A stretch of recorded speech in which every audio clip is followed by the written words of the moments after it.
I have a similar action-adventure read that is definitely more appropriate for high school students. This is called Rikers High by Paul Volponi. Paul Volponi is one of my favorite authors, and I think that he writes books that are really great for reluctant readers, especially young adult male reluctant readers.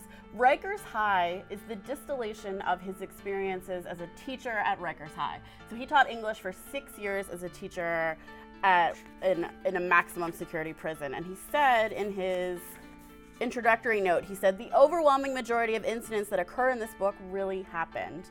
I witnessed them firsthand during the 6 years I worked as a teacher on Rikers Island. The fiction here is the creation of a protagonist who represents the actual experiences of several student inmates." So if you can imagine that being a high school student is hard enough, being a high school student and also a prison inmate must be extremely difficult. So this is the story of a student who is sent to Rikers High for doing something that I didn't realize was illegal. He's 17, he gets picked up in his neighborhood, and before he knows it, he's booked, he's in jail, and he's been sent to Rikers High, or to Rikers Island. His parents don't know where he is, he can't reach his family, and he has no idea what to do next. He has an inexperienced public defender helping him work on his case, and he just doesn't know what his future holds.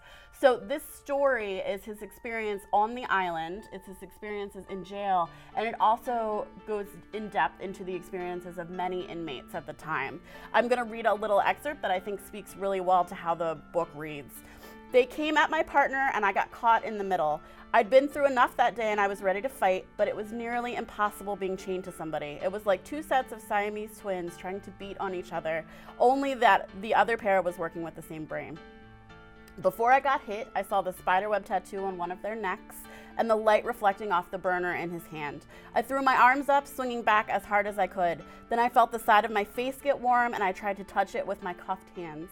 The two of them jumped back into the crowd of inmates. I tried to go after them, but I got pushed down by COs. I could feel the blood between my cheek and the ground. The tattooed kid had cut me across the face with a razor. The sharp sting started to pulse high on my cheek, then it went racing down my entire body like I'd been sliced from head to toe.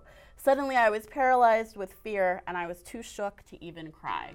His writing is so clear and so shocking, and I think that this is a really important and valuable story to read, and I also think that it's a story that has a really good audience. Obviously, from the excerpt, it's more appropriate for a high school audience, but I can definitely recommend it to high school English teachers who maybe are looking for a book that their reluctant readers would like. It sounds really intense. It is really intense and it's a very compelling story. Yeah.